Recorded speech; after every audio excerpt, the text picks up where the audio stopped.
Hello students, myself is Parminder Singh from Prab Kirpa classes.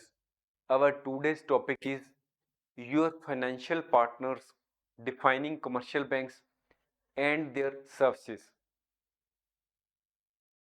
After going through this course, the students will understand what is the meaning of commercial banks. Though we go to banks daily and avail their services, we deposit our money with them and we may have taken some type of education loan or vehicle loan or personal loan from the banks.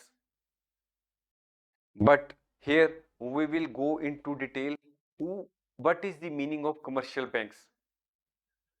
How do they earn profit?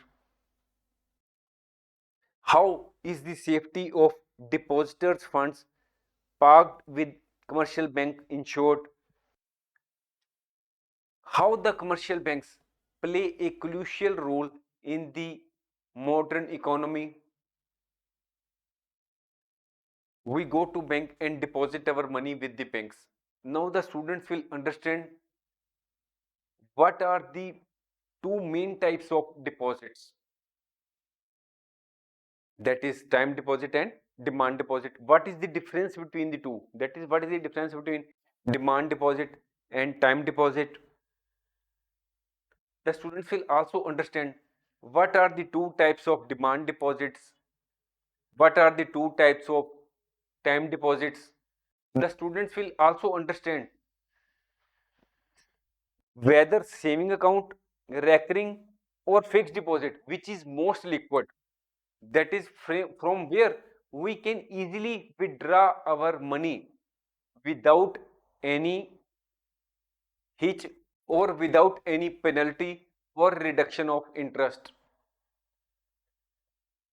The students will also understand who opens the current account, that is, for whom the current account is more relevant.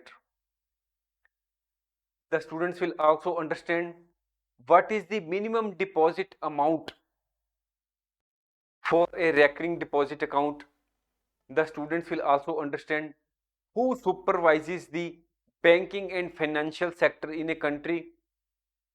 You might be knowing that in India, Reserve Bank of India overall supervises the functioning of all banking and non-banking financial institutions in India. The students will also understand the difference between public sector banks and private sector banks.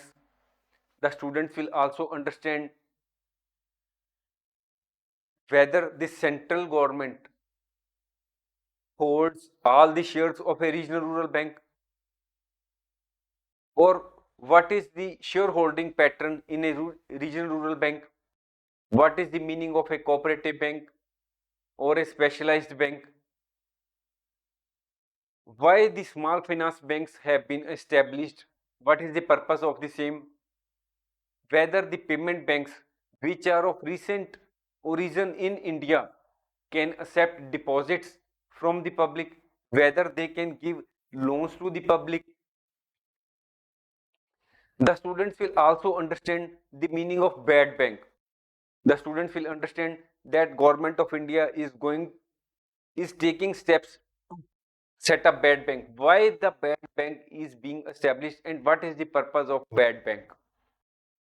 The students will understand the various functions which are performed by the commercial banks. The students will also understand that we go to bank and deposit our money with them. Why do we go to bank? Why do we deposit our money with the banks? Why banks overdraft facility to their customers? What is the meaning of escrow services which are being provided by the banks? And why commercial banks participate in loan syndication? Overall, this course is going to be very informative and useful for you, and you will understand the working of the commercial banks, functions and types of commercial banks in a very easy and simple language. Thanks for watching. If you like our course, please spare some time to give a star rating to our course.